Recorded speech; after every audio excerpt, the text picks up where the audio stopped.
আমরা আলাউদ্দিন ব্যাপারী প্রবাসী তার স্ত্রীর সঙ্গে কথা বলা। আসলে আপনার স্বামীর সঙ্গে যে আলাউদ্দিন ব্যাপারী যে বাকবিতণ্ড হলো কোন হলো, আপনি এ ব্যাপারে কতটুকু কি জানেন, কি কারণে এই ঘটনাটি ঘটলো? আমি আমারে অনেকদিন দইরাই ছবি দিয়া জ্বালাই আমার জামাইরে আমি ছবি দিছি, সেই ছবি ওর কাছে এমবি বর্তে নিয়েছি, ওই ছবি রাখিয়া দিছে, রাখিয়া সেই ছবি দিয়া আমারে আইছে, কয় আমি তোর কাছে যায়া দুইটা কথা কইয়া ছবি কাটা দিম। ভাই আমার কাছে আইছে মাইসে দেখে লাইছে লইয়া বিচার। আপনার কি ছবি? জামাইরা আর আমার ছবি দিয়া ওই কেমনে বিলে ডিরেক্ট কইরা এমন ছবি বানাইছে।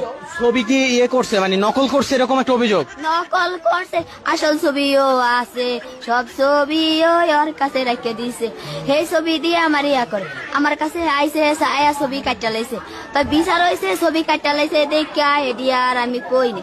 ওই আমারে আর তো আমার লগে যোগাযোগ নাই, ওই আমার হ্যার মোবাইল লয়ে, আমি মোবাইল চালাই না অনেক, হ্যার মোবাইল লয়ে আইছে পরে হ্যার মোবাইলের ভিতরে নাম্বার আছে, সেই নাম্বার দিয়ে খালি আমারে ছবি দেয়, খালি আমারে ছবি দেয়।